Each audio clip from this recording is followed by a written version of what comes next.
You're listening to Lifestyle Business Radio. When it comes to success in life and business, it matters who you take advice from. So let's get better acquainted with one of the hosts, Mayumi Muller. Mayumi is the quintessential cosmopolitan success story. Born in Japan and raised in the United States, Mayumi's Japanese and African American heritage has helped her learn how to connect with people from highly diverse cultures and backgrounds. Following her coursework at the University of Washington, Mayumi pursued a career in modeling, working professionally in major metropolitan areas throughout the United States and Europe. During this time, Mayumi cultivated an elegance, charm, and winning attitude that crowned her Mrs. Washington State in 1995 and landed her less than 5 places away from achieving Mrs. America. Since that time, Mayumi has raised 5 amazing children while attaining to the highest levels of success in every field she's entered. A President's Award-winning real estate agent for John L. Scott for 10 years, the top sales rep of a Fortune 500 company, owner of 8 multi-million-dollar businesses, and the world's #1 trainer in self-running business ownership. Learn the secrets to success in life and business from this amazing woman at the Lifestyle Business Owner Academy website, lboacademy.com. That's lboacademy.com. Why build a business when you can build a lifestyle? Ooh. Bam. Lewis is like, yeah. Do it. Ooh. You want to do it? I'm unworthy. He's already been around me. He's been around me for that time. There's a cost. There's a cost to pay when you are a high achiever. Yes. Huh, Lewis? Yes, there is. No There's dream is definitely- free. There is definitely a cost. As I go into his office every day, slamming the door because I'm mad at some agent because they don't know how to do their job. So now we're going to talk about. But Mayumi's perfect. I am is. perfect. She never messes up anything No. on those She's deals. responsible at least for a couple gray hairs that I have. So Oh, you too? yeah, not all of them, but Hey, I had to take over your role. Mayumi come working with me, and I'm like, oh, geez, man, like.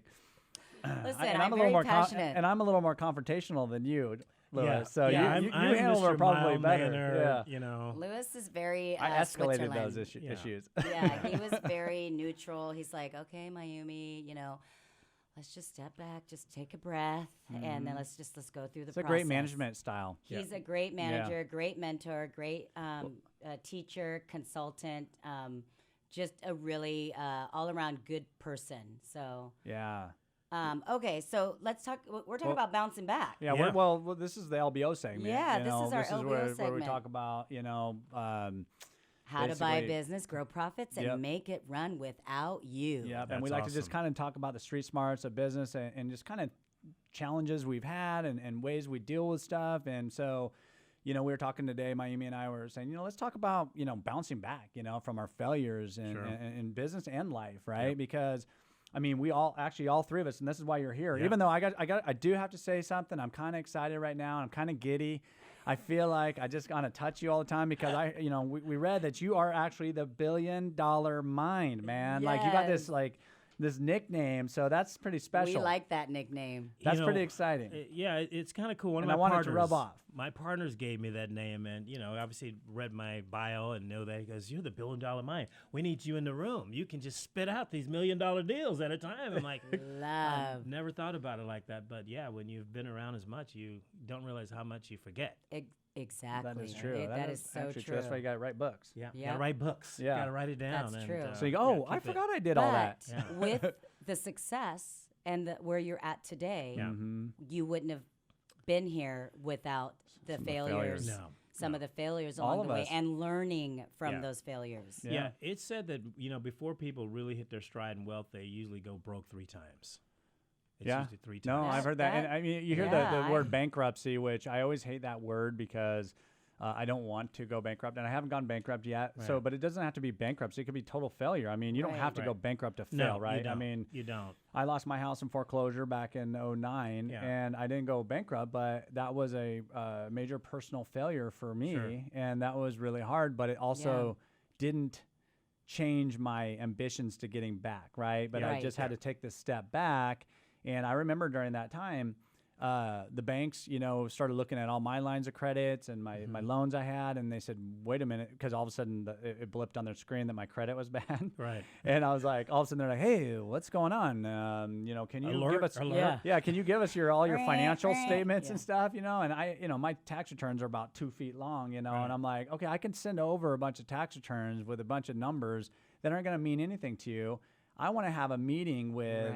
I want to have a meeting with your underwriters. Sure. I want to actually have a personal meeting face to face and have a discussion with them and tell them exactly what's going on and why I'm still a good risk for you, know? And so I think by being personal and what they ended up doing was giving me a ton of credit and doing tons of things for me that really helped me through my businesses during that crash where they could have just looked at it on paper. And if I was with a huge bank, like a bank, I'm not going to say the names, but just big bankers, they're going to just look at the numbers and they're not going to do anything. So that's why I always tell, small business people, always try to. Get in front of their faces. No, not only that, but just go with small, but go to small banks. Yes. Because you'll have the opportunity to get in front of their faces more so, Yeah, and part of the comeback is the fight.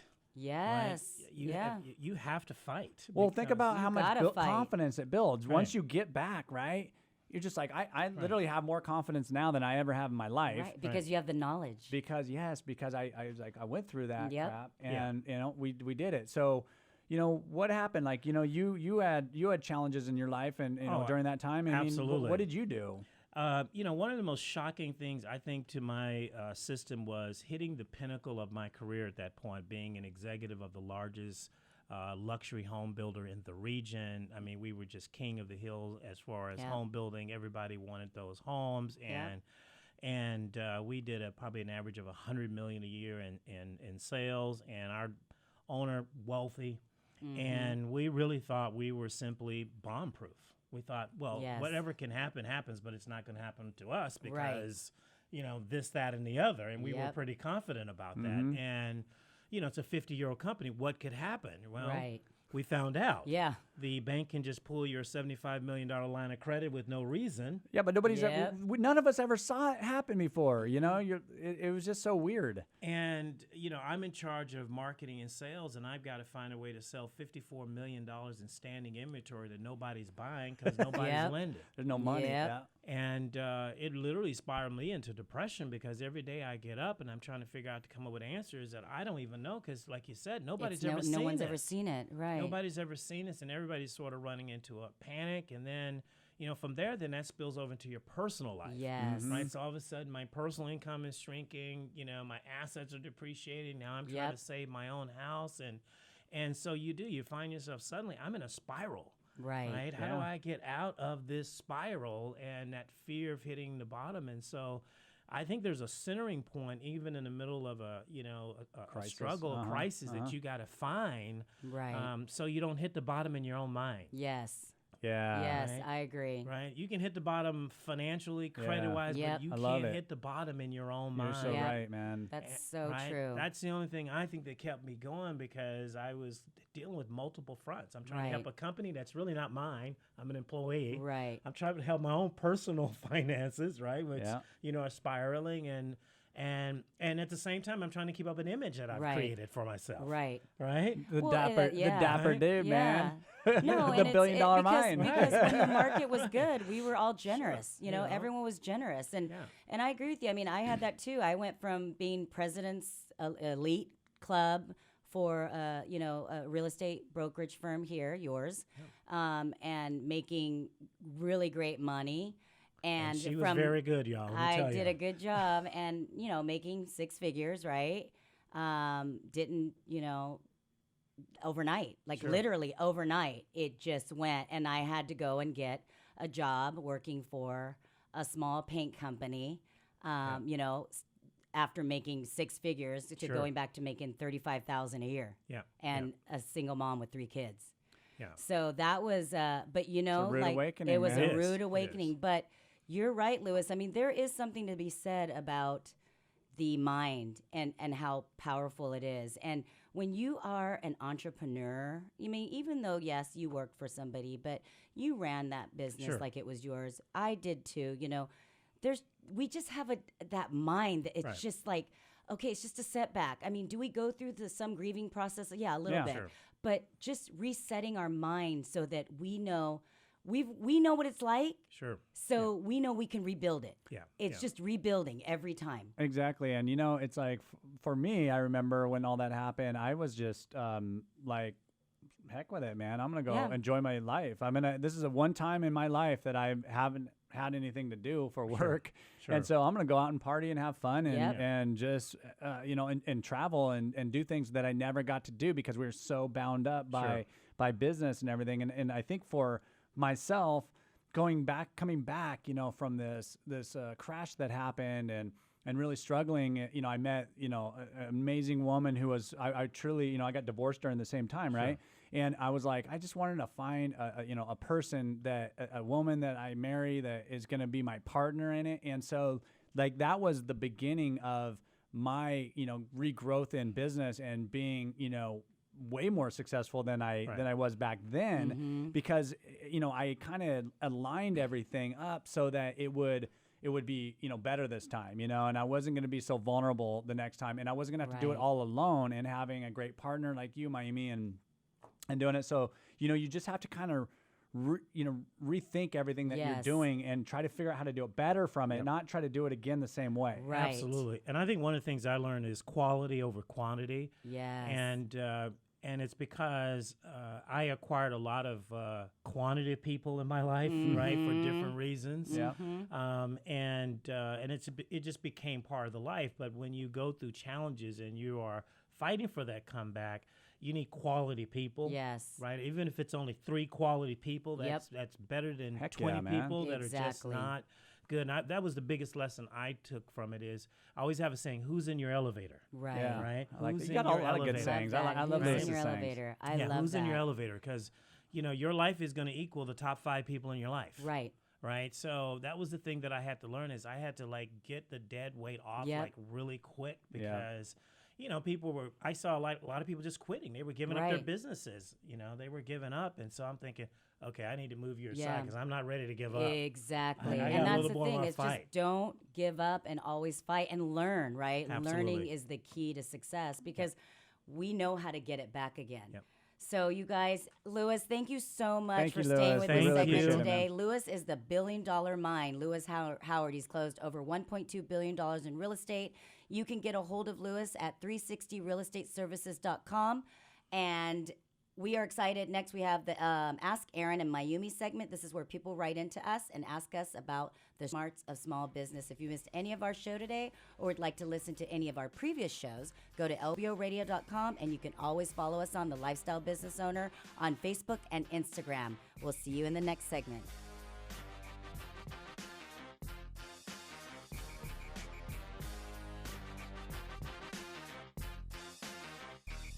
More of the Lifestyle Business Owner Show coming up on AM 1590. The Answer.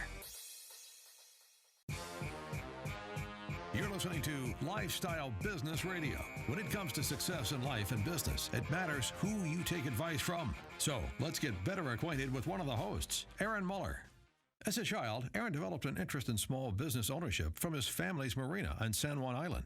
From the start, Aaron was driven to seek out business opportunities and attain entrepreneurial success. His very first business venture was catching and selling shrimp at the docks when he was only 10 years old. While his peers were preparing to enter 7th grade, Aaron opened a bumper boat rental company, catering to San Juan's ample tourist traffic. Aaron's first real job came in high school, but by the time he graduated, he had earned enough to purchase half the company. Over the past 30 years, Aaron has gone on to start or buy over 20 companies in the Pacific Northwest and now owns 8 multi-million-dollar businesses. Aaron is the world's premier trainer in self-running business ownership and author of the Lifestyle Business Owner book, which lays out the principles for making a 6-figure income by working as little as 5 hours a week. Learn how to achieve your goals from this phenomenal business mind at the Lifestyle Business Owner Academy website, where you learn all kinds of amazing business knowledge. Visit lboacademy.com and take your life in an extraordinary new direction. That's lboacademy.com.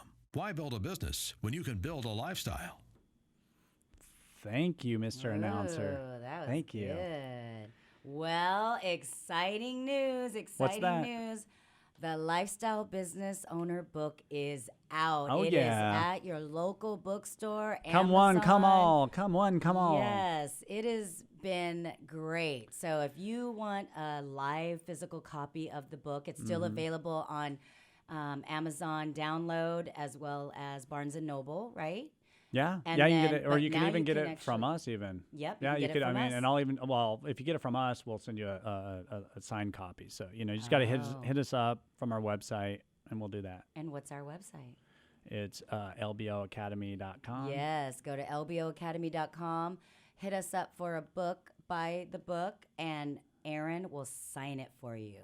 It's a great book, you guys, a how-to. If you've ever thought about wanting to buy a business or even curious about how business owners operate businesses, or if you're going to go into retirement, or if you have a current business and you just need a refresher, this is Or you the want to best better that book. business. You want to get that business so it operates without you having to be there every single Yep. day. This is what this book teaches.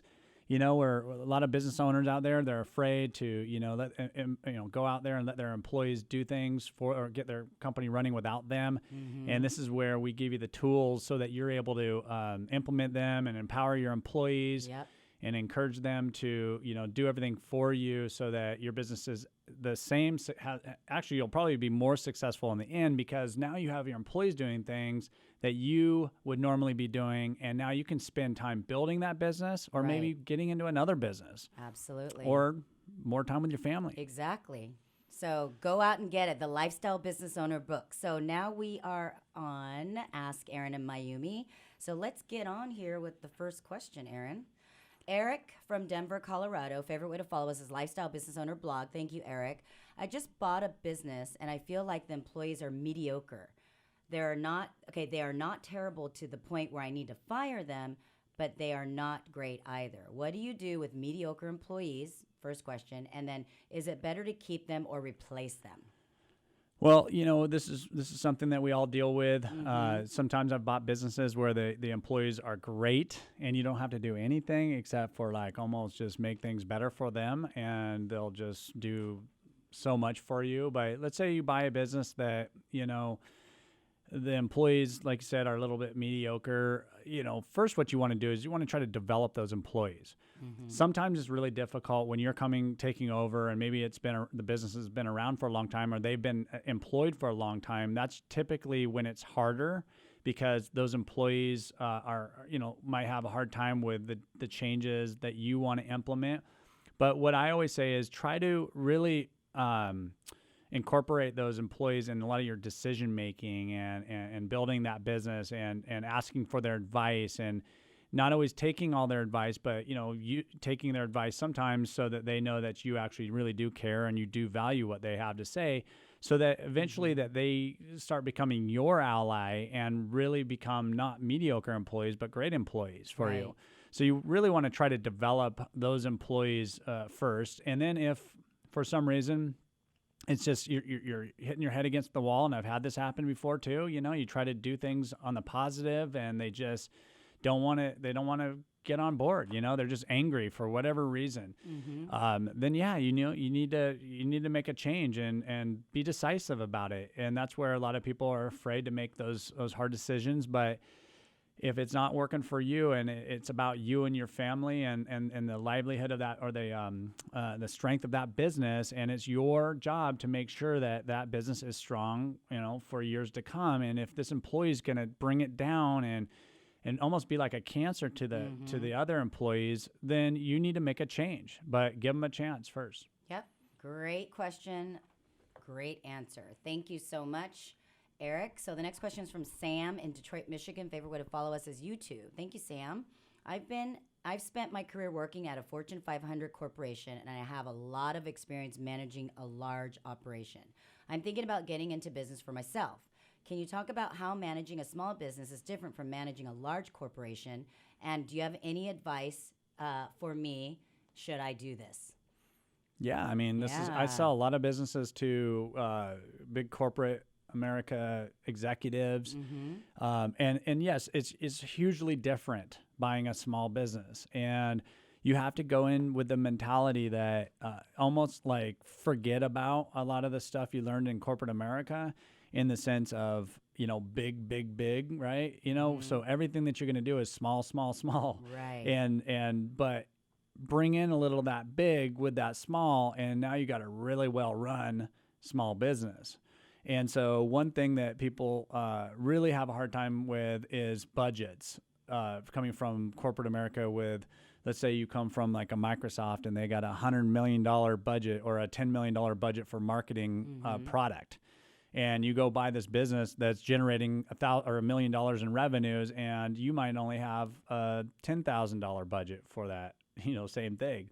So you have to now take that money, that $10,000, and be really decisive, or be, very careful about what you spend that money on and get the most bang for your buck, because you don't have $10 million or whatever, to put into that same thing. So that's where I think the biggest challenge lies with these executives that come from big corporations, is just kind of getting used to the small everything. Yep, exactly. Only a couple employees, not 50 employees. Exactly. You have 5 employees. Right. So you manage them differently too. And not always, you're maybe not going to be always quite as professional about everything as well. And that's why a lot of times people work for a small business, because it's more of that family feel. So try to keep a little bit of that family feel, and that's going to be beneficial to you. Yeah, that's great. So the next question is from Puck, and they are from Centralia, Washington. Favorite way to follow us is Facebook. So question is, how do you judge if a business idea is likely to work out or not? Well, if you're talking about, trying to determine if it's a good business, it's really hard to just know, like you kind of have to do your research on the industry. Is there any big players out there that you're just not going to be able to compete against? Like if you're selling, all of a sudden you're going to be an electronics sales company, you're buying that, and they sell the same TVs and whatever video equipment and everything else, video games, that big box store is selling at really cheap prices, and they have huge buying power. Well, that's probably not going to be a good, business that you get yourself into. So be kind of cautious just on really about what's going on in that industry, and try to anticipate, your challenges that you're going to have. I mean, don't talk yourself out of every single thing, because you can, and there's always going to be competition. That's not what I'm talking about. I'm talking about something that is. What about like a niche business too? Those are great, right? I mean, if you could think of something where it's different. Yeah, I exactly, Mayumi. I love niche businesses, because they really, it's not a ton of competition out there, and you can set yourself aside apart from some of the other ones. And like I said, it's like the apples to apples. Like if it's too easy to be the same, and everybody's offering the exact same thing, then that's going to be harder to compete in than if you can be something special or different in whatever you do. Absolutely. Well, thank you all for listening to the Lifestyle Business Owner Show, where we talk about the street smarts of small business. If you've missed any of our show, make sure you go to lboradio.com and you can follow us or listen to us there. Again, we want to thank Lewis Howard for being on our show. And next week, our guest is a business broker that helps people sell their companies. Make sure you submit your questions to Ask Aaron at lboradio.com, and we will see you all next week. Thank you for listening.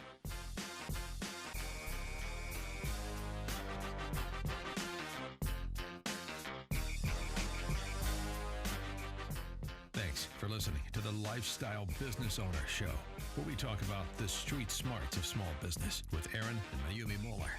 You can submit your questions to be answered on the show at lboradio.com. That's lboradio.com. Join us every Saturday afternoon at 4 for the Lifestyle Business Owner Show, right here on AM 1590. The Answer.